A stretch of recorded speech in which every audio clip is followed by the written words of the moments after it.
The following is a BATV production, made with the equipment that is available to residents of our cable viewing area. To learn more about television production and the equipment that is available to you, please visit www.mybatv.com.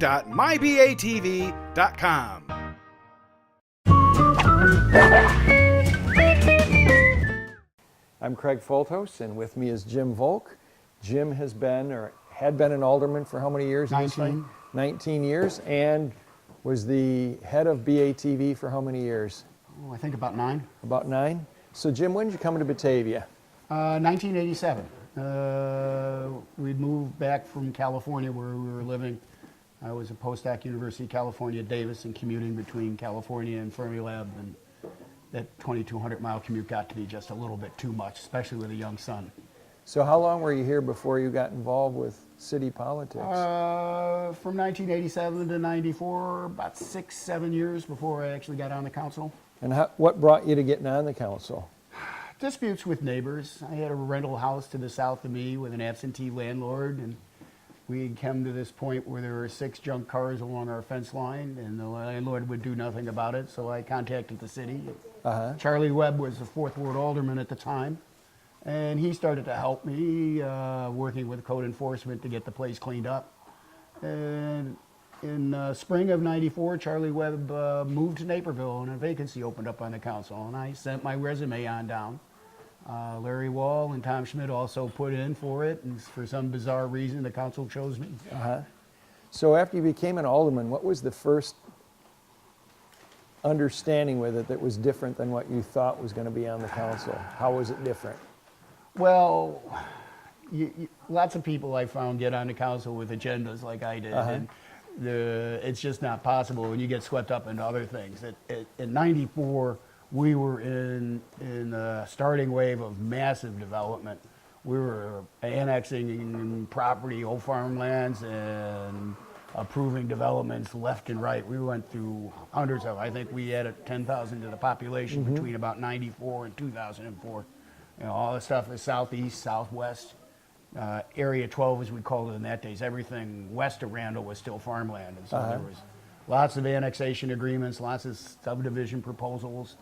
That filled up a lot of time. The other thing that I wasn't quite prepared for that happened in Batavia is municipal electric, and starting in 94, 95, electric deregulation was happening in Illinois, and it was a very, very complex process in trying to understand what that meant to Batavia, because we had to get into the market and start buying electricity from various suppliers instead of just going to Commonwealth Edison and buying, all requirements contract for 5 or 10 years. So what was the learning curve on this? Were you spending a lot of time each week with trying to understand these issues? Ellen Friedendahl had been very, very much involved in the Illinois Municipal League, and Illinois Municipal Electric, and he was one of the founding members.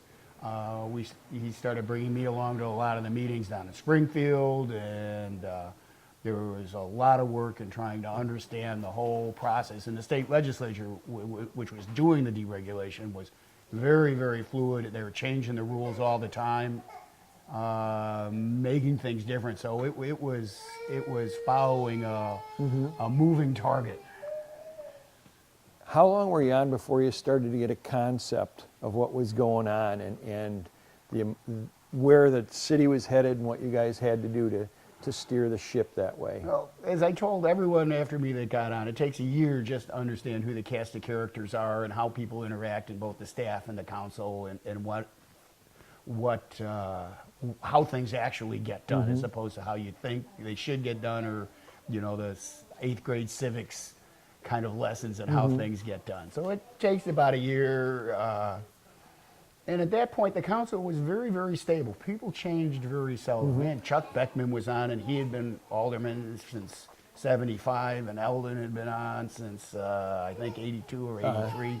So there's lots of stability and lots of people that knew how things were done. Much more informal in those days. How many aldermen? There's 14 aldermen? There's 14 Were there now. 14 then also? Or? No, there were 10. That's driven by state law.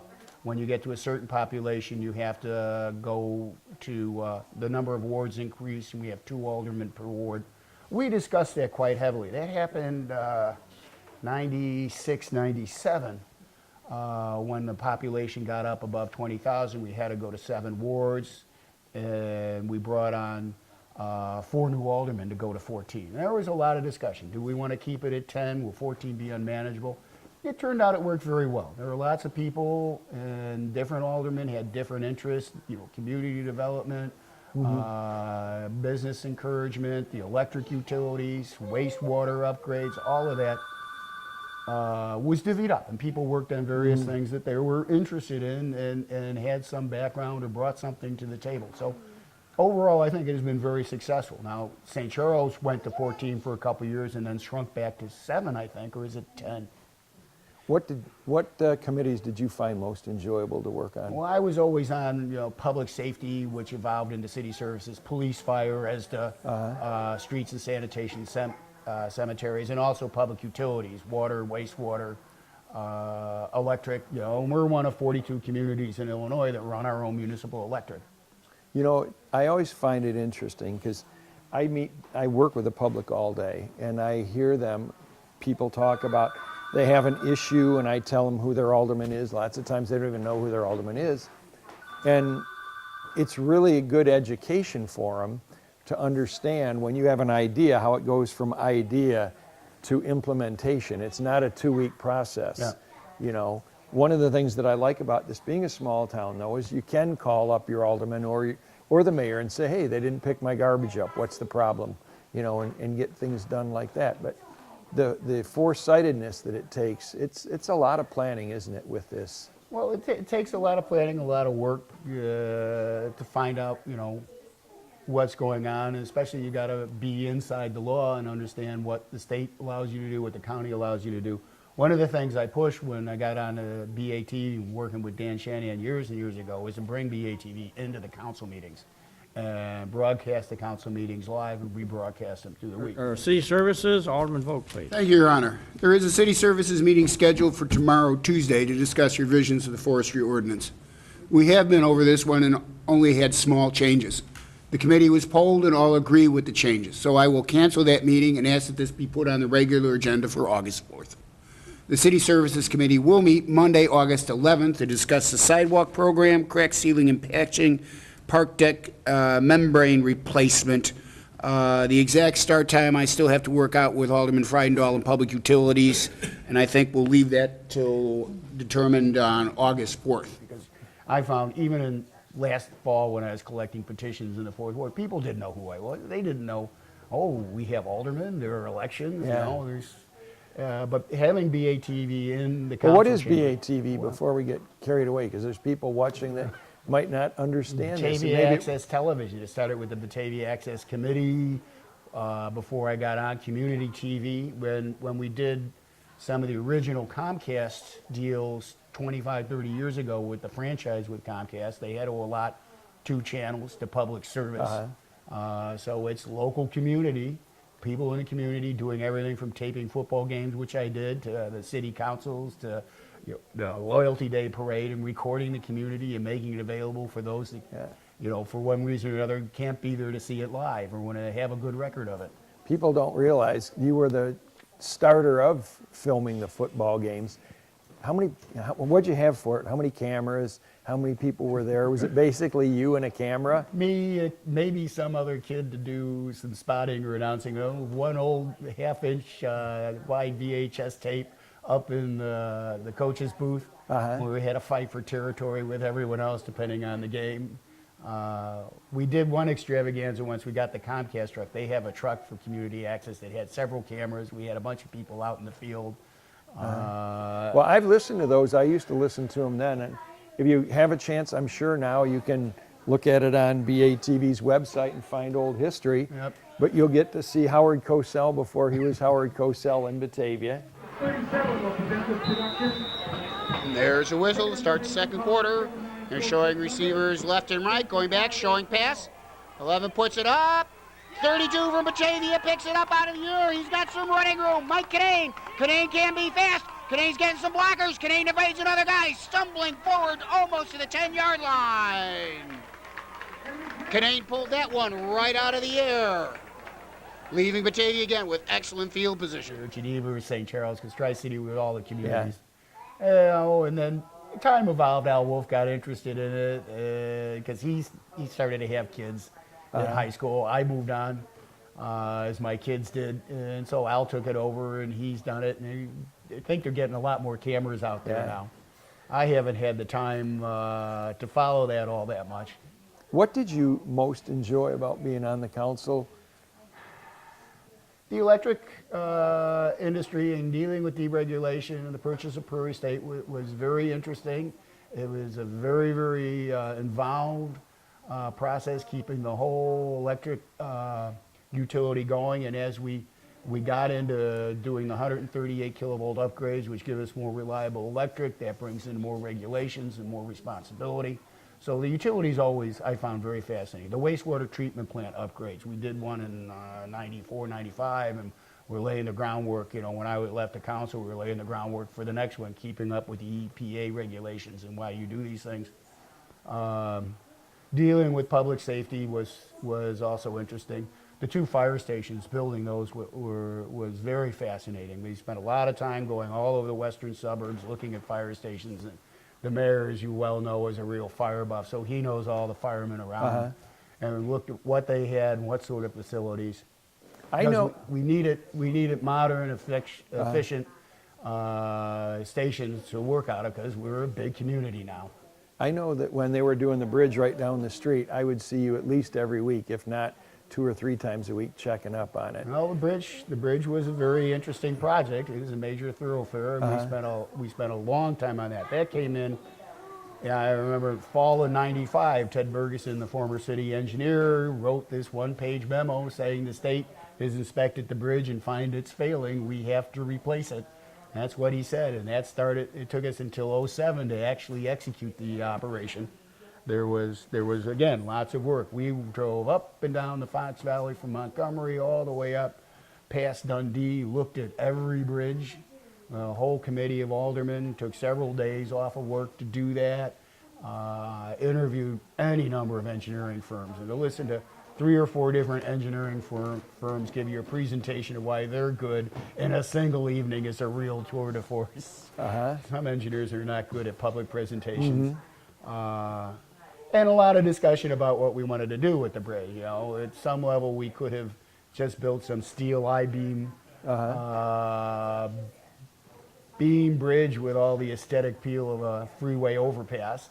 But we focused on building a real arch bridge, a functioning bridge, not like Geneva did with a beam bridge that's kind of dressed up with arches, but something that actually works. We've gotten some awards for the style and the architecture of it, and I think we did a very good job. And it was a painful process. It went on for 2 years because we got stuck with some bad weather, and construction didn't proceed as fast as we had hoped, but it got done. You have a better memory on this than I do, and I lived through this. Like you said, I was here checking up on it every day. You know, I come out of Fermilab, and we have a very strict safety environment. And I was very, very concerned that there would be accidents or injuries on the bridge, so I put my 2 cents worth into following that. So what projects do you see Batavia dealing with in the next 10 years? As always, infrastructure. The near west side has water mains and sewers that are over 100 years old, need improvement and upgrade. We got combined sewers over on Harrison and Colonial Village that since the 60s people have been wanting to uncombine, and that's going to have to happen.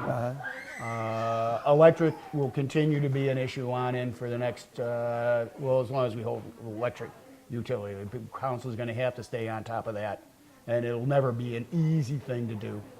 How many hours did you spend a week studying this stuff? Because I'm tired just listening to you with all the stuff that's going on that you had to learn about. Well, you know, Jeff used to do these 3rd grade tours because the 3rd graders had to do the Batavia reports. And he'd go to all the schools, and he'd always invite the alderman to go over. So I go to the Louise White School for the 3rd grade reports. And one kid I remember asking, well, what do you have to do to be on the council? And my response was, you're learning everything in the 3rd grade. You got to learn to raise your hand, to talk, you got to learn to listen, and you got to like to read. And everything you learn in the third grade is sufficient to be on the council. There's a lot of reading. I spend 5 to 10 hours a week reading position papers from the city staff and doing research on my own, reading about things like electric deregulation, and then there'd be 2 to 3 nights a week of a couple hours in the evenings with meetings where you'd have discussion and back and forth. And how much was all this pay for all this? Oh, wow, we were doing about $5,000 a year, a lordly sum.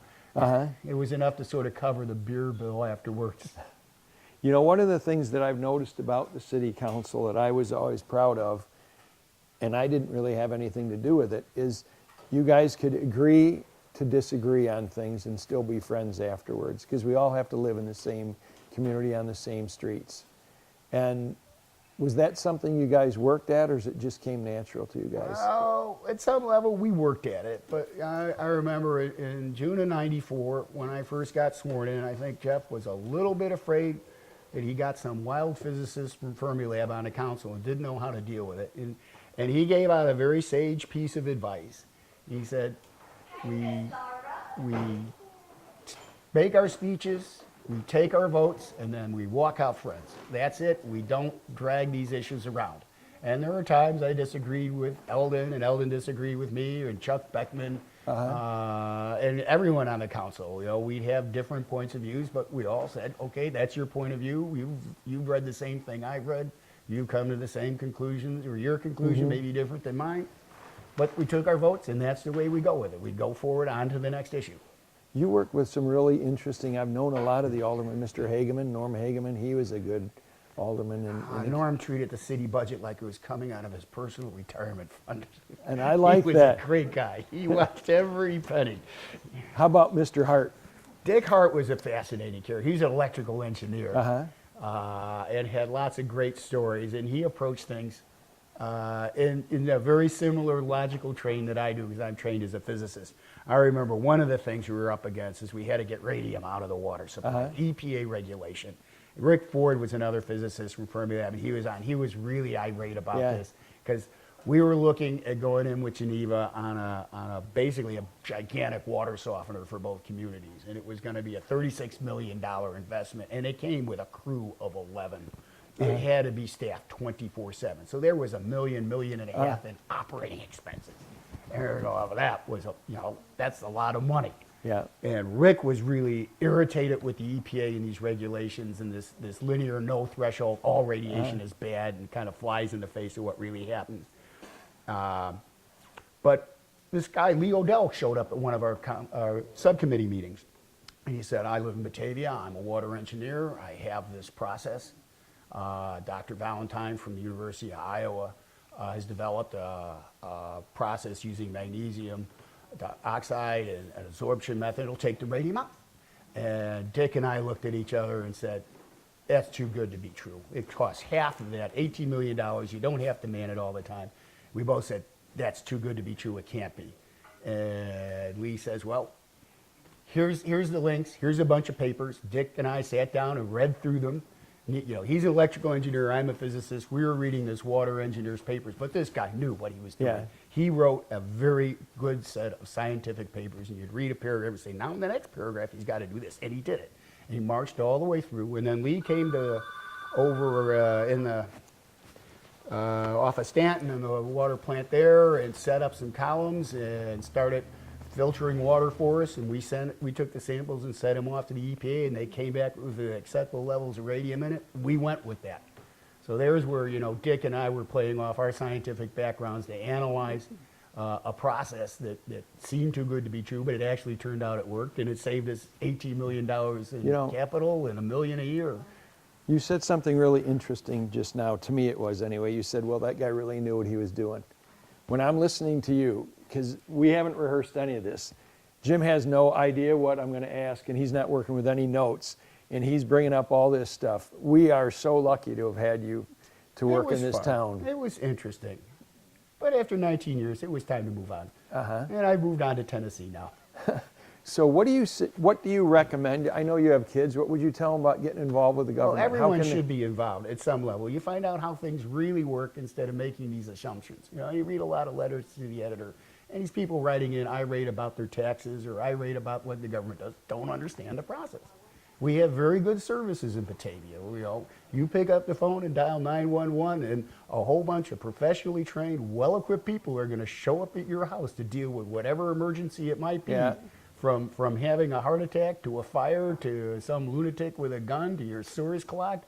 And it costs money to keep those Right. people on staff. But when you got problems, the city comes and takes care of them. Yeah, I've noticed from being down here so long, I've seen the mayor, any fire, he's always Yes. at that. He's trying to take care of it. And really, that's what makes the town, is the people that are in it that have empathy and put effort into it. So you just mentioned that you're moving on to Tennessee. Do you think you're going to get involved in government work there of some sort? Oh, perhaps. I've just moved. I have a fixer-upper house. Bought another one. I'm going to be busy for a while. But yeah, Tennessee is slightly different. And there are some things. We found out that the garbage collection is free and you got to pay for recycling. So that's something both Hannah and I are a little irritated about. We decided we're going to change that down there. If you need a letter of recommendation, I'm all in. Okay. Is there anything here that you'd like that or you were sad about that you didn't get finished or that you were interested in doing? There's always, you know, still dealing with the electric utility and the rates is an issue. The crime-free housing or regulation of rental units, I think we really need that. You know, we started it for the bigger complexes because that was more politically acceptable, let me say, to a lot of people. But I think it's the smaller rental units, the guy that's renting out his basement or Right. the guy that owns a house and is renting it out, or maybe a two-flat that doesn't have the legal resources that something like Batavia Apartments or Green Meadows or Laurelland would have, that gets a problem tenant and doesn't know what to do with it or how to deal with the issues. That's where they really need the help and support of the city. And I think that program is getting structured.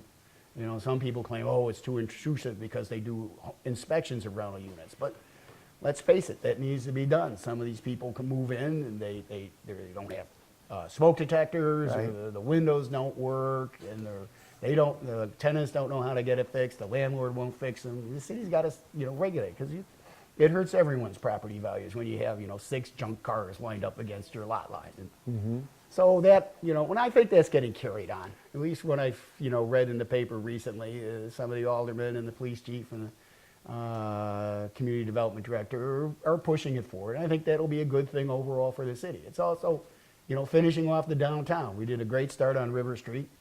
I think that Arch has done a wonderful thing, and that it's caused comment in the community. People like it, people hate it, but they do talk about it. And I'd like to, you know, see the whole theme of River Street pushed farther north, all the way up past the Challenge Building, which I think at some point will be reworked and become a real asset to the community. Yeah. There's riverbank stabilization and restoration. There is another thing we were just starting to get into. So any community, it's a living organism. There's always things to do. It's time for other people to do it. Do you think that your parents played a big part in you getting involved in this? Were they involved in their community? Yes, they were. When I came from a family of 4, youngest of 4, and when I was little, there was no swimming pool in Evergreen Park, the community I grew up in. And my parents got involved in organizing and constructing a swimming pool